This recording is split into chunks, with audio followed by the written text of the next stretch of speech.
All right, let's get back to the phone. We got a guest on it, man. We just love having him on after having to deal with so much adversity, and it's great to see him back behind the wheel of a race car. It's really just great to hear from him. Mike Tanner joins us now. How you doing, Mike?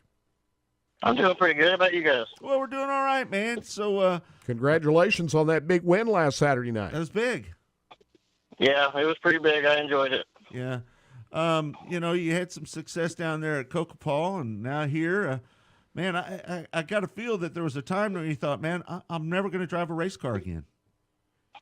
Yeah, I thought that a lot there while I was in the hospital and trying to recover. It was one of the things on my mind, but not the most important thing. Yeah. Let me ask you, did you use some of that as motivation, though? As we like to dangle carrots in front of ourselves to give us something to chase, to make us work harder at achieving something that we want really bad. Did you use racing as a tool like that? Yes, it was a very big tool in my rehab and things of goals that I wanted to achieve, to get back behind the wheel and find success and try to be as good as I was once before. Tell me the date of that accident again down there. It's February 19th, 2013.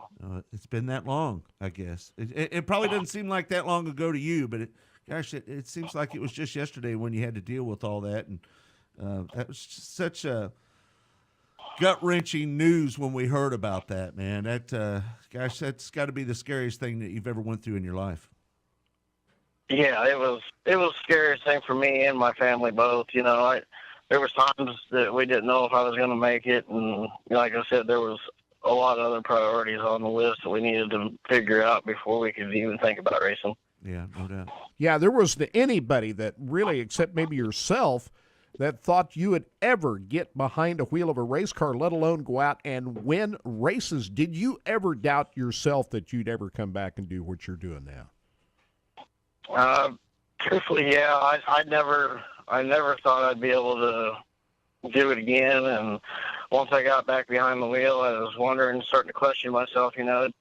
I had 55 starts before I could get a win, and that's a long drought for anybody, that races. So yeah. Well, how big was that night out at Coca-Cola Speedway? We've been out there. That's a great racetrack out there. Love that's a big setting for what you did out there. How huge was that?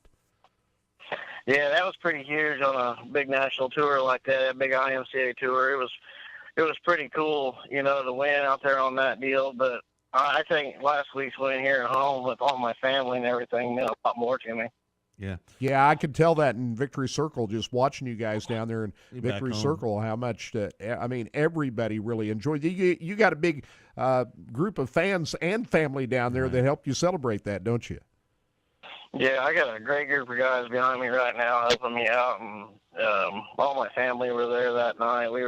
Everybody was there having a good time, and we really enjoyed that. Yeah.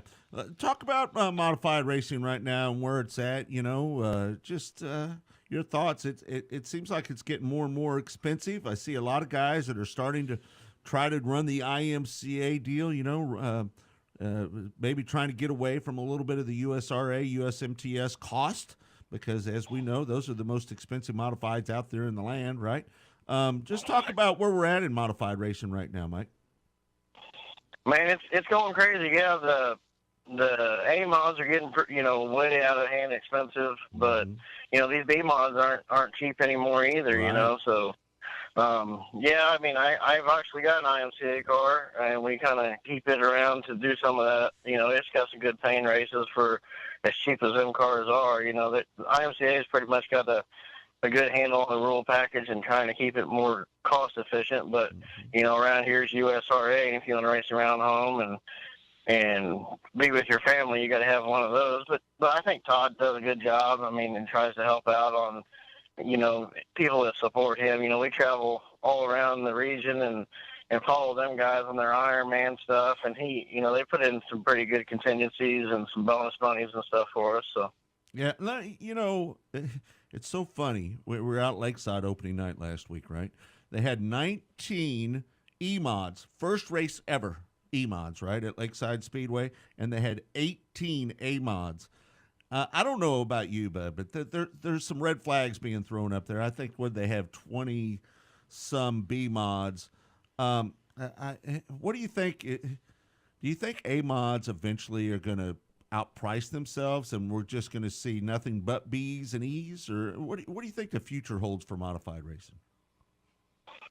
I think if somebody doesn't do something, and like the IMCA crate motor. I mean, I hate to say it, but the crate motor did help the IMCA guys and get a lot more A mods around and touring with them. But yeah, this US MTS cars or USRA A mods, they are pretty pricey. I mean, but that's why you see a lot of guys going back to B mods, and then now they got the E mod class. You see a lot of guys that's got some older cars that can't afford newer cars going to the E mod class and just try to do what's in their budget. You do what's in your budget. You do what you can do to win, and because we're all here to have fun at the end of the day. There was some people kind of squawking a little bit about some of the guys that had top-notch B mods dropping down to the E mods.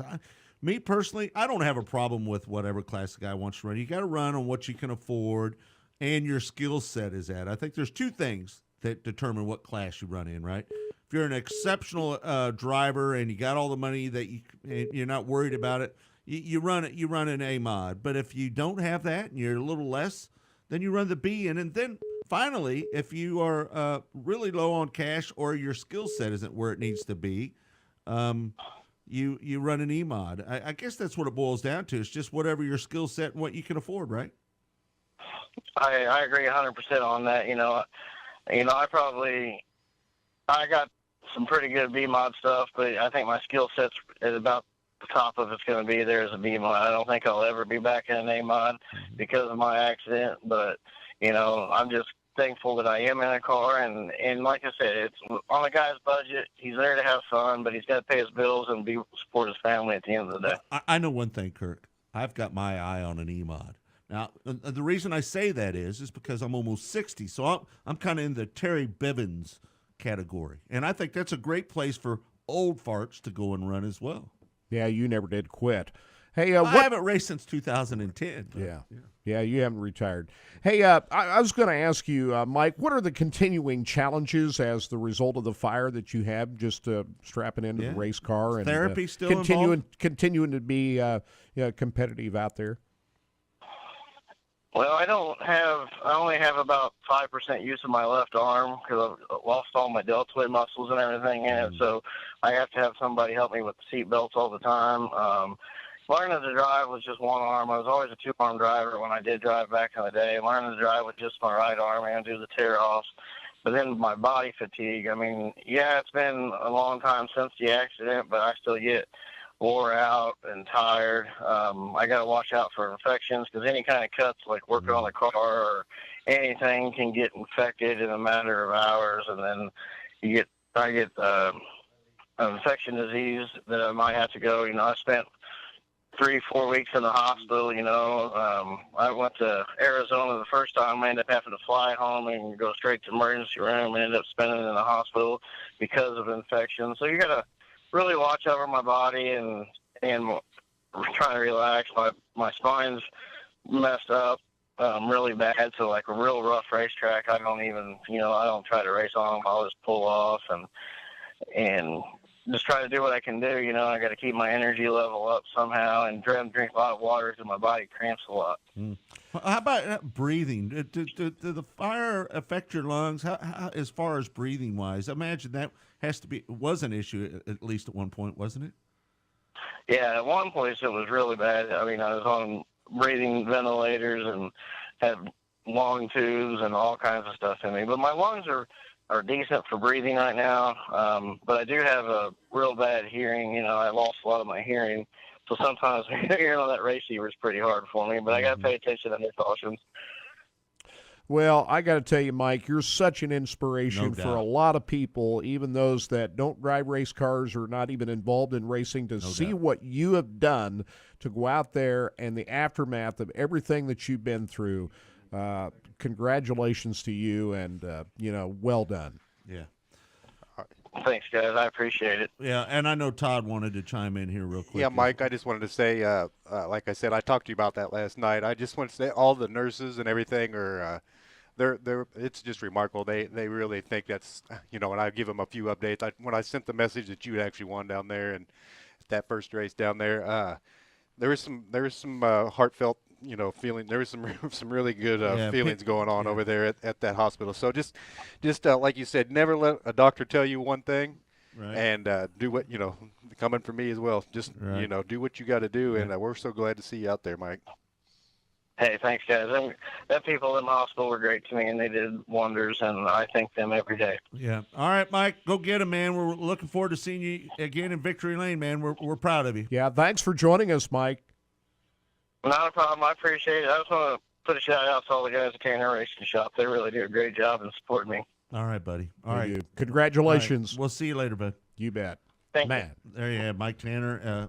Like you That say, was Kurt, awesome. I got to tell what you, an last Saturday inspiration. night, it was one of the most emotional situations I think I've ever seen in Victory Circle down there when he won that feature up there, because that was home. I-35 was home to him, and to see him win that race up there last night was about as special a thing as I've seen in a long time. It parallels to me when Wayne Johnson went back to the place where he nearly lost his leg at Grays Harbor for the first time. Yeah. We went back up there the first time that he'd raced there since his accident, and he picked up the win. Yeah. Let me tell you. That because, to be honest with you, Wayne all but lost his right leg in that accident up there. Well, you're sort of talking about Mike. I mean, I don't think anybody thought he'd ever get back in a race car. Mm-hmm. And to not only do that, but to go out and win, I mean, that's one of the great stories we've seen in a long time in racing. Yeah, I'm with you.